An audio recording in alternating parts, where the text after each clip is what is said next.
है संयुक्त राष्ट्र संघ की संरचना। अब हमें जानना है यूएनओ जो है उसका स्ट्रक्चर कैसे कैसे तैयार हुआ, इसके अंतर्गत कौन कौन से महत्वपूर्ण अंग बताए जाते हैं। चलिए एक एक करके बात करते हैं। अगर मैं इसके इंट्रो की बात करूं तो द्वितीय विश्व युद्ध के बाद राष्ट्र संघ का जो स्थान है वो संयुक्त राष्ट्र ने ले लिया। अब राष्ट्र संघ क्या है, मैं आपको एक चीज बता दूं, राष्ट्र संघ वो है जो पहला विश्व जब खत्म होता है, विश्व में शांति बनाए रखने के लिए, सुरक्षा के लिए जो संगठन बना उसका नाम है राष्ट्र संघ। लेकिन इतना कमजोर होता है ना कि इसके स्थान पर एक नया संगठन बनाने की मांग होती है जिसका नाम है संयुक्त राष्ट्र संघ।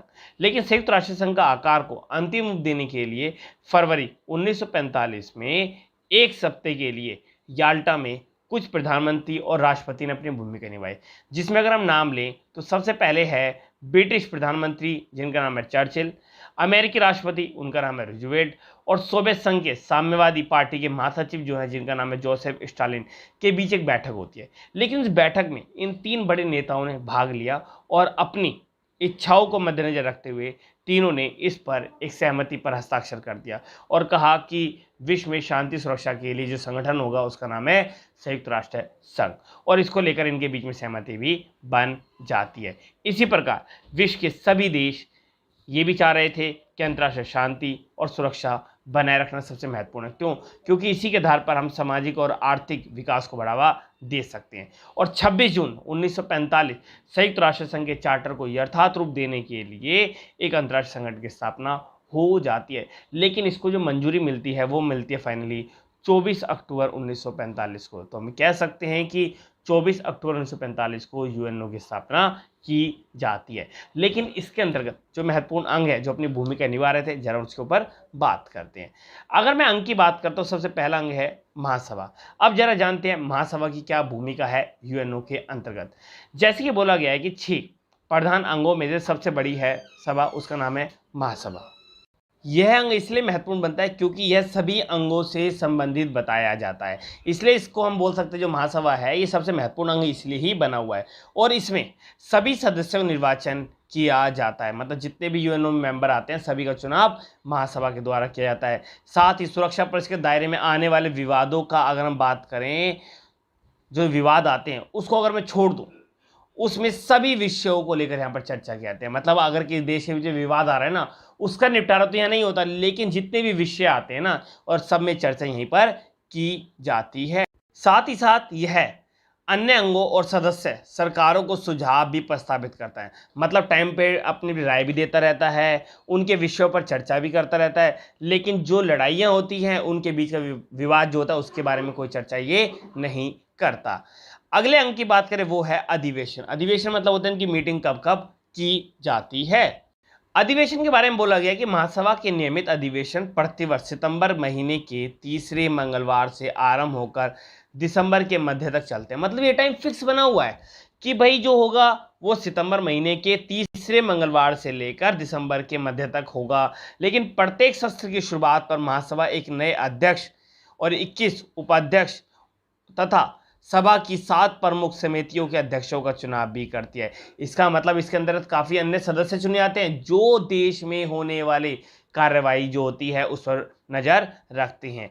साथ ही साथ समान भौगोलिक प्रतिनिधियों को सुनिश्चित करने के लिए प्रतिवर्ष देश के 5 समूह के बीच अध्यक्षता का भी चक्रण होता रहता है।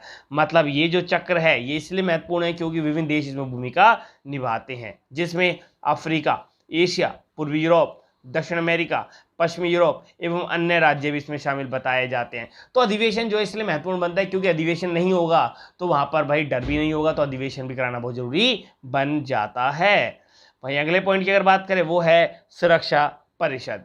अब सुरक्षा परिषद जो है ये अपनी भूमिका इसलिए निभाता है क्योंकि इसको 2 भागों में बांटा गया है, एक है स्थायी सदस्य, दूसरा है अस्थायी सदस्य।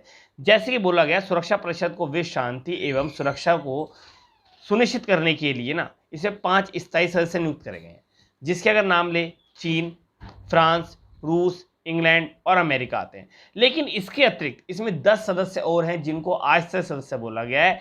लेकिन संयुक्त राष्ट्र संघ के चार्टर के अनुसार सुरक्षा परिषद को अंतर्राष्ट्रीय स्तर पर शांति और सुरक्षा बनाए रखने का मुख्य कार्य इनको ही सौंपा गया है। क्यों? क्योंकि इनका मेन मकसद क्या होता है? विश्व में शांति बनाए रखना, सुरक्षा बनाए रखना, जब ही काम को सही रूप से मंजूरी मिल पाएगी। साथ ही साथ सुरक्षा परिषद के प्रत्येक सदस्य को एक वोट भी दिया जाता है, मतलब जिनको वीटो पावर मिली है, और वो है स्थायी सदस्य, तथा कोई भी निर्णय लेने के लिए 7 सदस्यों के वोट, जिनमें सभी सदस्य के पास 5 वोट अनिवार्य हैं। यानी यहाँ पर जो बताया गया है वो 5 वोट वो अनिवार्य हैं जिनको सुरक्षा परिषद मिली हुई है, या मैं बोलूँ वीटो पावर मिली है। यदि सुरक्षा परिषद को यह अनुभव होता है कि किसी देश ने अंतर्राष्ट्रीय कानून का उल्लंघन किया है, तो वो उसके विरुद्ध वित्तीय प्रतिबंध या नाकाबंदी लगाने की भी सिफारिश कर सकती है। अब नाकाबंदी क्यों लगा रहे हैं? क्योंकि अगर इनको लगता है भाई कोई देश अच्छा काम नहीं कर रहा तो उस पर प्रतिबंध भी लगा सकते हैं, जब तो उनको वीटो पावर मिली है, और वीटो पावर का इस्तेमाल कभी भी कर सकते हैं जब इनकी इच्छा होती है, लेकिन उसमें सभी देशों की हाँ भी होनी बहुत जरूरी होती है। वही अगला पॉइंट है आर्थिक और सामाजिक परिषद। इस परिषद को संयुक्त राष्ट्र की आर्थिक, सामाजिक, मानवीय, सांस्कृतिक गतिविधियों का कार्यभार सौंपा गया है। इस परिषद का मुख्य कार्य राज्य के नागरिकों को सामाजिक और आर्थिक कल्याण को बढ़ावा देना है। मतलब 2 चीजें हैं जो समाज में महत्वपूर्ण बनती है, एक तो सामाजिक है, दूसरा है आर्थिक कल्याण। लेकिन विश्व स्वास्थ्य में सुधार लाना भी इसी कार्य क्षेत्र के अंतर्गत आता है, क्योंकि विश्व में स्वास्थ्य को भी बढ़ावा ये देते हैं। साथ ही साथ इसके कार्य क्षेत्र के अंतर्गत अगर हम बात करें तो शिक्षा भी है, आर्थिक, सामाजिक, सांस्कृतिक सारे मामले आते हैं जो विश्व स्तर पर नारी जो है उसकी स्थिति में सुधार भी लाना चाहते हैं। क्योंकि यहाँ पर जो बात आती है ना, समाज को मद्देनजर रखकर की आती है, और समाज को जब मद्देनजर रखकर की जाए तो उसमें मेल फीमेल दोनों को ही बढ़ावा दिया जाता है, इसलिए महत्वपूर्ण ये बनता है। वहीं अगला पॉइंट है न्याय का अंतर्राष्ट्रीय न्यायालय। अब किस प्रकार से यहाँ पर अंतर्राष्ट्रीय न्यायालय द्वारा न्याय दिलाया जाता है, जरा देखते हैं। कहा गया कि यह संयुक्त राष्ट्र संघ की मुख्य कानूनी न्यायिक संस्था है। इसका प्रमुख कार्य राज्य द्वारा दाखिल किए गए मुकदमे का निपटारा करना है, क्योंकि जो भी यहाँ काम होता है ना उसका निपटारा बड़ी सही ढंग से करते हैं। क्यों? क्योंकि यहाँ पर जो है निपटारा इसलिए किया जा रहा है क्योंकि भाई देश की बात है और विश्व में शांति बनाए रखने वाली बात है, तो निपटारा तो सही रूप से होगा। और इसी आधार पर इसका जो मुख्यालय है वो हेंग में बनाया हुआ है, जिसमें 15 न्यायाधीश बताए गए हैं, और चुनाव आम सभा तथा सुरक्षा परिषद द्वारा होता है। जो इसके पहले अंग और दूसरा अंग था उसके द्वारा इसका चुनाव होता है, जितने भी यहाँ पर न्यायाधीश नियुक्त किए जाते हैं। लेकिन न्यायालय के निर्णय संबंध पक्षों के लिए बाध्य होते हैं, परंतु कई बार देश ने इसके निर्णय मानने से इनकार करा है। कभी कभी यहाँ पर जो निर्णय लिया जाता है वो सही नहीं होता, तो काफ़ी देश इनकी बात मानने से इनकार भी कर देते हैं। तो ऐसे में यहाँ पर भी एक तरीके से संघर्ष भी देखने को बीच बीच में मिलता रहता है। अगला पॉइंट है वो है न्यास परिषद। न्यास परिषद की बात करें तो बोला गया कि अंतर्राष्ट्रीय न्यास व्यवस्था जो है इसकी स्थापना इसलिए की गई है क्योंकि न्याय परिषद की स्थापना संयुक्त राष्ट्र की प्रधान अंगों में भी महत्वपूर्ण बनी हुई है। क्यों? क्योंकि ये राज्य के बीच में न्याय व्यवस्था को बढ़ावा देती है, उनके प्रशासन का निरीक्षण करती है, कार्यभार जो सौंपा जाता है वो काम हो रहा है नहीं हो रहा उसकी देखरेख भी करती है, और इसी वजह से यहाँ पर जो न्यास परिषद है इसलिए महत्वपूर्ण बन जाती है। लेकिन न्यास परिषद के निवासियों की उन्नति को बढ़ावा देना, उनका स्वशासन करना, उन्हें आत्मनिर्भर बढ़ाना, इस तरफ भी ये बड़ी गतिशीलता के साथ कार्य कर रहा है, और इसी वजह से इसका विकास भी धीरे धीरे होता जा रहा है और इसके उद्देश्य पूरे निश्चित हो रहे हैं। लेकिन भाई अगर एक और पॉइंट की बात करें, अंग है वो है सचिवालय।